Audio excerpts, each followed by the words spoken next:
Mohamed Collin. Je veux dire, cet islam radical dont vous parlez, aujourd'hui, si on l'entend, c'est parce qu'on ne donne pas de visibilité à l'islam majoritaire aujourd'hui. C'est ça le grand souci. Et il ne faut pas confondre les personnes qui prient dans la rue parce qu'il manque de lieux. Qui incarne, selon vous, cet islam modéré ? Cet islam modéré aujourd'hui, je veux dire, il n'y a pas de bannière aujourd'hui de cet islam modéré. Ce sont des gens qui construisent des associations. Ça peut être les scouts musulmans, ça peut être une nouvelle scène artistique, culturelle. Voilà. Mais quand Tariq Oubrou, lui-même de Bordeaux, dit on peut faire des mosquées sans forcément faire des minarets parce que justement il n'y a pas de raison de ne pas se conformer à une tradition justement laïque, au moins héritée de 1905. Est-ce que vous pensez qu'il représente là, justement ce qui serait le côté producteur de l'islam modéré? Mohamed Collin. Oui, je le crois tout à fait. Et d'autant plus que moi, je suis d'avis de dire qu'on n'a pas besoin de mosquées à 5-6 millions d'euros de... Voilà, c'est beaucoup. C'est des mosquées cathédrales. Aujourd'hui, ce dont on a besoin, c'est des mosquées fonctionnelles avec des cadres et des imams formés et suffisamment bien payés. Mohamed Telline et puis Marc Cravette va intervenir. Mohamed Telline. En fait, tout se joue sur la question du symbole. Que M. Oubrou dise on n'a pas besoin de minaret, bon, ils le disent à titre personnel. Mais comment c'est vécu par le musulman? Est-ce que lui, le musulman, il vit ça comme une égalité par rapport aux autres cultes, oui ou non? C'est ça la question qui se pose. Et là, vous vous faites lever les yeux au ciel d'un Gérard Flamin. On n'est pas des psychothérapeutes quand même. Enfin, je veux dire, d'autant plus que, excusez-moi, mais dans l'islam, il y a cette chose merveilleuse, c'est que le lieu de culte, c'est le tapis. Même pas. Même pas. Alors vous voyez. Donc il y a quand même une dimension de provocation dans la volonté de se réunir dans la rue. Excusez-moi. Ah non, il n'y a pas de volonté de se réunir dans la rue. Il n'y a pas de place dans les mosquées. Ouais, oui, mais attendez. Il n'y a pas de place. Il n'y a pas assez de place pour aller faire la prière. Ouais. Je crois que c'est pas amusant de prier, de recevoir la pluie et le vent à 0 degré. Non, il n'y a pas de place. C'est pas de la provocation. C'est parce que les gens ne trouvent pas de la place. Le jour de l'Aïd, à la mosquée de Paris, les gens priaient dans la rue alors que la mosquée elle a deux étages, c'est-à-dire enfin 2 étages, qui a donc la mosquée et puis le sous-sol. Et pourtant, malgré ça, il n'y a pas cette place. Les gens ne viennent pas pour faire de la provocation. Allez dans toutes les mosquées, vous aurez le même problème. Alain Gérard? Je ne sais pas, à Marseille, ça dépasse largement ce que vous êtes en train de décrire, hein, pardonnez-moi. Mais... Marc Cravette, c'est parce qu'il n'y a pas de place. Je ne demande qu'à vous croire. Hein, les gens, ils ne viennent pas pour...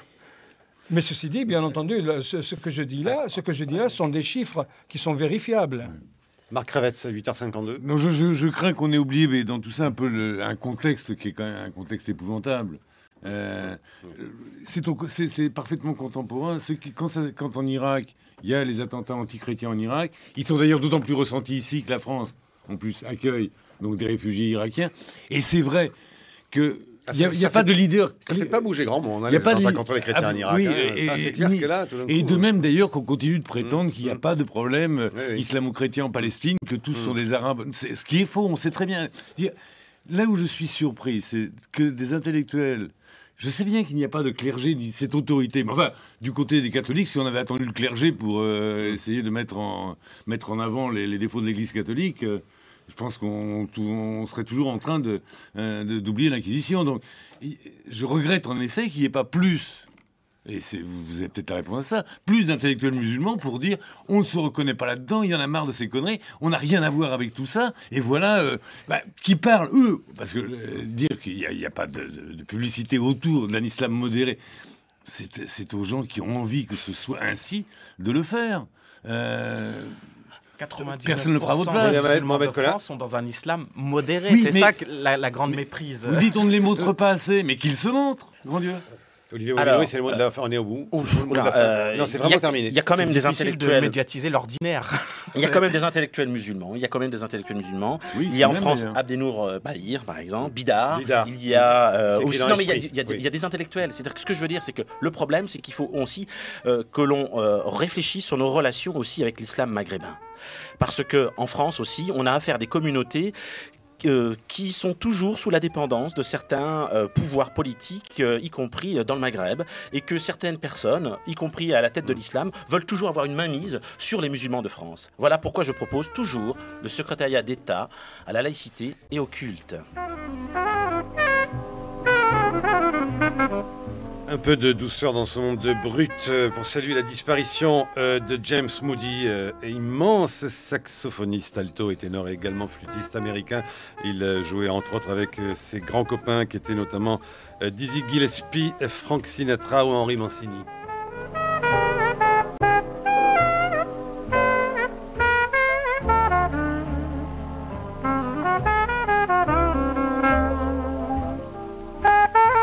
Il est 8h55, c'est l'heure de la chronique et l'histoire du jour de Marc Kravets. Aujourd'hui, les naufragés de Christmas Island. Ouais, 42 rescapés, mais 27 ou 28 corps récupérés, 10 ou 12 disparus. Vous avez probablement vu hier les images terribles du naufrage de ce bateau de réfugiés qui s'est fracassé sur les rochers donc, de Christmas Island, une île australienne qui est d'ailleurs à 1200 km au nord-ouest de l'Australie, mais aussi à 300 km au sud de l'Indonésie. Vous verrez que c'est plutôt ceci qui explique cela.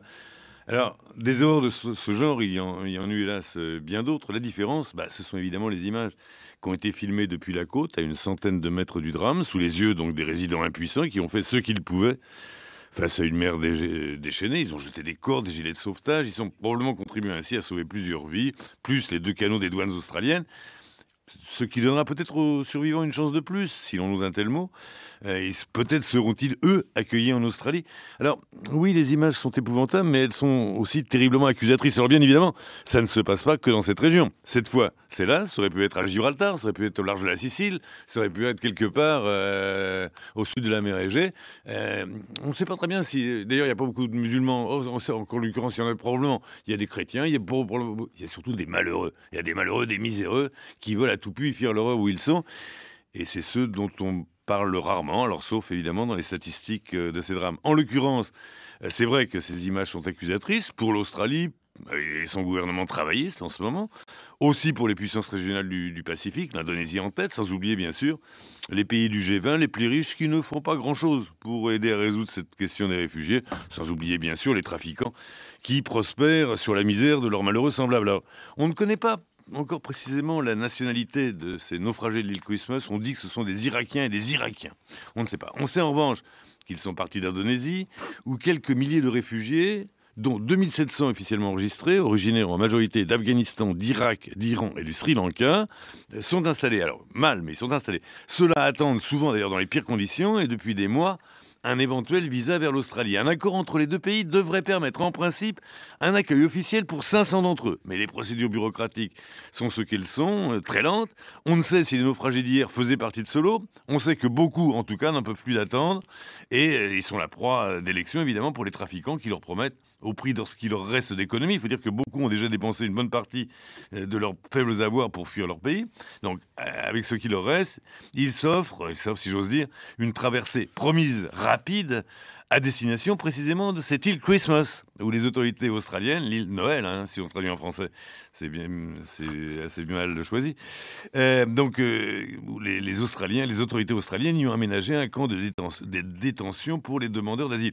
Alors les réfugiés ignorent tout ce qui s'y passe bien sûr, et sont convaincus que ce sera difficile peut-être, mais c'est l'ultime étape pour aller s'établir ensuite en Australie. La marine australienne a en principe pour mission d'intercepter les bateaux et leur interdire l'accès des eaux territoriales australiennes. Il lui est arrivé aussi, et d'ailleurs plus souvent qu'on le croit, de récupérer certains de ces bateaux qui sont de véritables épaves, très souvent, et leurs passagers abandonnés, parce que les équipages, évidemment, de trafiquants les abandonnent quand ils voient la marine australienne. Ils ont des bateaux de secours, eux, et les Australiens ont sauvé souvent ces réfugiés d'une mort certaine. Mais on sait aussi que plusieurs de ces bateaux n'ont jamais atteint la côte et ont été perdus corps et biens. En fait, la majorité des demandeurs d'asile débarquent en Australie par avion avec des visas de touristes. Ils essaieront ensuite de faire valoir leurs droits depuis des camps où l'immigration australienne les parque en attendant de statuer sur leur sort. Seule une minorité avant emprunté la voie maritime, la plus incertaine, la plus dangereuse. Ces boat people venus d'Indonésie sont, on l'aura compris, évidemment les plus pauvres.